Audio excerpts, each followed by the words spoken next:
नमस्कार। मैं आपको मगध के बारे में जानकारी दे रहा था।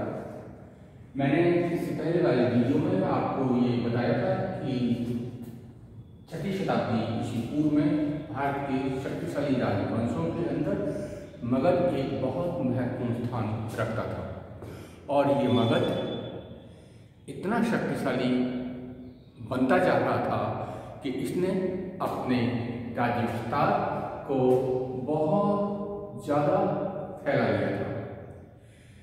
मैंने आपको ये भी जानकारी दी थी कि मगध साम्राज्य का विस्तार की जो परंपरा हम देखते हैं वो हर एक वंश से प्रारंभ होती है। बिंबिसार के नेतृत्व में मगध ने अपने राज्य का विस्तार किया था और काशी जैसे प्रदेशों तक उसकी राज्य सीमाएं पहुंची थी। बिंबिसार की परंपरा को ही अजातशत्रु ने पूरा किया था और अजातशत्रु ने भी मगध की सीमाओं को और आगे फैलाया था। इस हरिवंश के बाद जो दूसरा महत्वपूर्ण वंश बैठा था वो शिशुनाग वंश था और इसने भी मगध की सीमाओं का काफी कुछ विस्तार किया था। अवंती जैसे शक्तिशाली राजवंशों का भी यहाँ पर हम अंत देखते हैं और उसका हम मगध के अंदर विलय देखते हैं। तो एक तरह से राज्य विस्तार की परंपरा जो बिंबिसार ने शुरू की थी वही परंपरा आगे जाके शिशुनाग वंश के अंदर ही जारी रही थी। परंतु शिशुनाग वंश के बाद जो वंश बैठा वो भारतीय इतिहास में नंद वंश था। भारतीय इतिहास का ये वो शक्तिशाली राजवंश है जिसने कि मगध की सीमाओं को दक्षिण भारत तक विस्तृत किया था। और ये कहना भी कोई अतिशयोक्ति नहीं होगी कि संभवतः ये भारत का उस समय का उस युग का ये पहला राजवंश रहा होगा जिसकी सीमाएं कलिंग तक विस्तृत थी। हाथी गुफा अभिलेख में इसका उल्लेख हमको मिलता है। परंतु यहाँ पर एक प्रश्न पैदा होता है कि उस समय में भारत में और भी राजतंत्र थे, उनका फैलाव उनका विस्तार इतना ज़्यादा क्यों नहीं हो सका। आखिर इस मगध में ऐसी कौन सी बात थी जिसके कारण मगध और राजतंत्रों के मुकाबले इतना ज़्यादा शक्तिशाली बन सका, इतना ज़्यादा उसका राज्य विस्तार हो सका। तो अब अगर हम उन कारणों को खोजें कि मगध में क्या विशेषता थी तो इसमें कोई शक नहीं कि मगध में जो नेतृत्व मिला, मगध को जो नेतृत्व मिला वो निश्चित रूप से और राजतंत्रों के मुकाबले कहीं बेहतर था।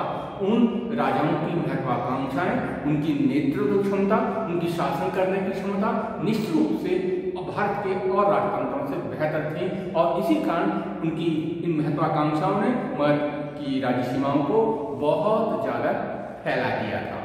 परंतु अकेला किसी भी राज्य के विस्तार में कोई एक कारण जिम्मेदार नहीं हो सकता। हम सिर्फ ये नहीं कह सकते कि केवल मगध ही या मगध के राजा ही उस विस्तार के लिए जिम्मेदार थे। हमको और कारणों की भी खोज इसमें अवश्य करनी पड़ेगी। और जब हम और राज्यों और कारणों की जब हम खोज करते हैं तो हमको एक बहुत महत्वपूर्ण कारण हमको नजर आता है। वो कारण है कि मगध की जो दो राजधानियां थी, राजगृह और पाटलिपुत्र, ये दोनों ही प्राकृतिक रूप से बहुत संरक्षित थी, बहुत सुरक्षित थी।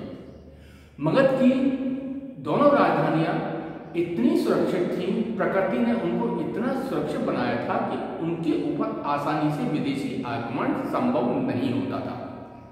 और क्योंकि उसको प्राकृतिक सुरक्षा मिली थी इसलिए और राज्यों की अपेक्षा मगध के ऊपर आक्रमण करना इतना सहज नहीं था जितना कि और राज्यों के ऊपर था। मगध की पहली राजधानी जो राजगृह थी वो चारों ओर से पहाड़ियों से सुरक्षित थी, पहाड़ियों से घिरी हुई थी। पहाड़ियों से घिरी होने के कारण वहां पर आक्रमण सहज नहीं होता था। दूसरी राजधानी पाटलिपुत्र चारों ओर से नदियों से घिरी हुई थी और नदी जो है वो उसकी प्राकृतिक सीमाएं बनाती थी और इसलिए इन दोनों प्रदेशों को, इन दोनों राजधानियों को सुगमता से नहीं जीता जा सकता था। तो ये एक बहुत महत्वपूर्ण कारण रहा होगा जिसके कारण कि मगध अपने राज्य का विस्तार कर सका और मगध के ऊपर दूसरे राजतंत्र आक्रमण नहीं कर सके। अब एक और जो दूसरा महत्वपूर्ण कारण रहा वो है कि मगध के आसपास बहुत घने जंगल थे, जहां इन जंगलों से मगध की राज्य की जो आय थी वो बढ़ी होगी, जंगलों से मिलने वाले जो उत्पाद थे उसका फायदा मगध को मिला होगा। वहीं एक और महत्वपूर्ण फायदा, एक महत्वपूर्ण लाभ मगध को मिलता था उन जंगलों से। उन जंगलों में हाथी पाए जाते थे। आप पूछेंगे हाथियों का और मगध का क्या लेना देना? बहुत महत्वपूर्ण थे उस समय के राजनीतिक जीवन में, उस समय के सैनिक जीवन में हाथियों का एक अपना महत्व था। वो राज्य, वो सेना, वो साम्राज्य अधिक शक्तिशाली माना जाता था जिसके पास हाथी है, हाथियों की शक्तिशाली सेना है। ये प्राचीन भारतीय सैन्य सिस्टम का, प्राचीन भारतीय सैन्य प्रणाली का एक बहुत महत्वपूर्ण अंग होता था हाथी। और मगध साम्राज्य या फिर नंदों की बात करूं तो नंद साम्राज्य में भी करीबन 3000 हाथियों की एक शक्तिशाली सेना थी।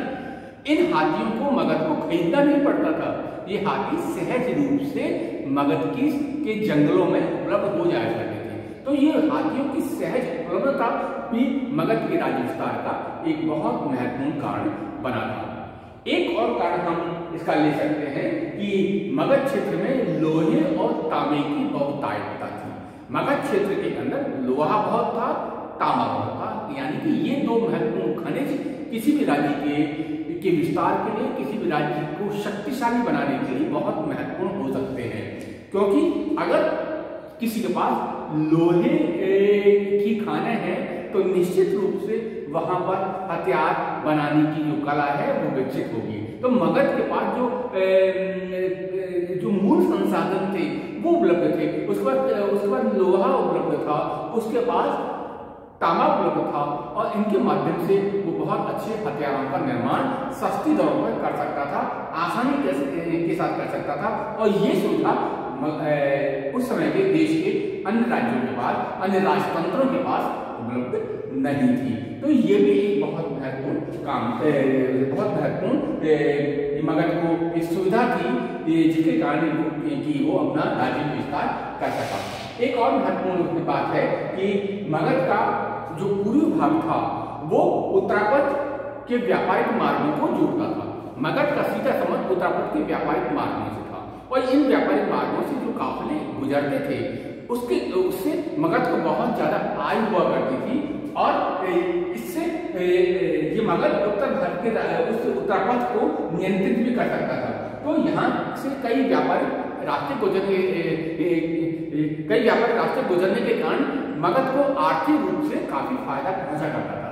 तो ये कुछ बुनियादी ऐसे कारण थे जिसके कारण कि मगध को काफी फायदा पहुंचता था और यही हम कारण मान सकते हैं कि मगध उस समय में भारत का केंद्र बना, यानी कि मगध का शासक एक तरह से भारत का शासक माने जाने लगा और ये परंपरा बहुत आगे तक जारी रही। आगे के समय में हम देखते हैं कि मगध देश का एक बहुत महत्वपूर्ण भाग था और मगध के ऊपर अधिकार करने की महत्वाकांक्षा अधिकांश देश के राजाओं की होती थी। तो मगध की जो भौगोलिक स्थिति थी, जो प्रकृति ने उसको जो दिया था, उसके कारण मगध के साम्राज्यों के जो शासक थे वो महत्वाकांक्षी होते थे और वो अपनी राज्य की सीमाओं को बढ़ाना चाहते थे। तो हम ये कह सकते हैं कि जो मगध का विस्तार हुआ शिशुनाग वंश के नेतृत्व में, उसका एक बुनियादी कारण यही था कि शायद मगध के पास जो प्राकृतिक संसाधन थे वो और राजाओं के पास नहीं थे और इसी कारण वो अपना विस्तार बहुत कुछ कर सका। आगे आने वाले वीडियो में मैं आपको मगध साम्राज्य के आगे के शासकों के बारे में जानकारी दूंगा।